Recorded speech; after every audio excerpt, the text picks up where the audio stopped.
Un jeune berger aimait faire des farces aux villageois, les avertissant d'une attaque imminente de loup. Pourtant, le loup est réel, le danger est omniprésent, et tu l'ignores, car le berger est ton esprit. Chapitre 5, le loup arrive et dévore les brebis. Un jeune berger aimait faire des farces aux villageois, les avertissant d'une attaque imminente de loup. Pourtant, le loup est réel, le danger est omniprésent, et tu l'ignores, car le berger est ton esprit. J'essayais de me plonger dans ce qui devait être une journée de plus à l'école, même avec tous les obstacles à surmonter, comme des professeurs mettant au défi mon comportement ou mes connaissances, mes camarades de classe et leur regard curieux et moqueur, le harcèlement des brutes, essayer d'être comme les autres, ou faire semblant de l'être. Je voulais l'utiliser à mon avantage, m'échapper même si cela impliquait tout ce qui était lié à l'homme au manteau gris, et aux épisodes d'hallucination qui se présentaient sans prévenir. Cependant, je pesais deux dilemmes. Le premier, je suis finalement en train de perdre la raison, et mon esprit m'entraîne dans la paranoïa, voire la schizophrénie. Peut-être fatigué du stress quotidien de l'intégration dans mon environnement scolaire, et aussi dans un monde qui semble hostile quand on est différent, qu'on sort de ses normes. Le second, tout s'est vraiment passé, et c'est terrifiant d'envisager les implications que cela comporte. Cette possibilité ouvre un abîme entre science et mysticisme. Qui l'emporte ? Ce que je veux, ou la vérité ? Je veux juste être à la maison avec maman. Tout au long de la journée scolaire, je suis resté en alerte maximale, observant chaque détail autour de moi.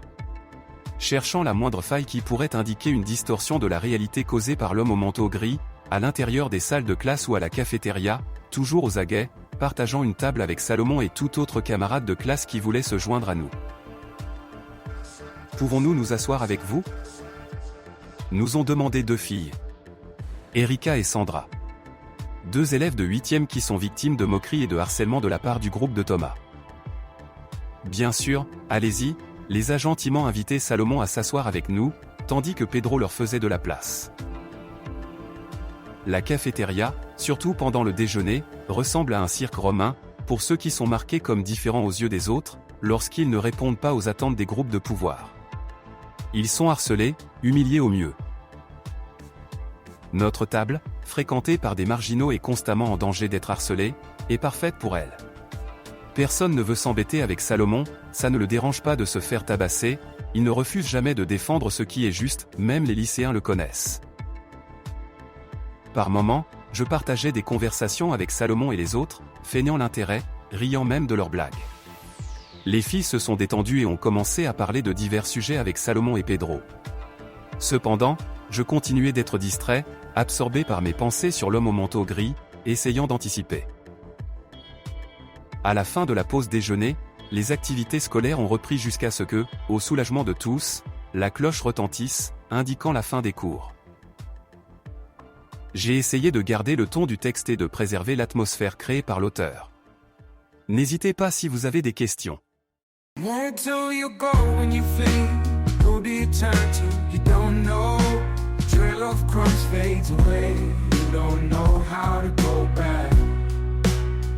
Why do you flee from whom? You don't have the answer. The stars don't know. Tell yourself you must escape. Don't look back. Where do you go when you flee?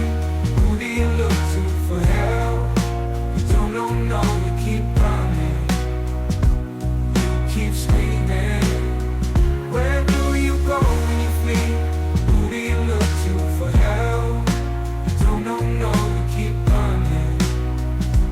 You keep screaming.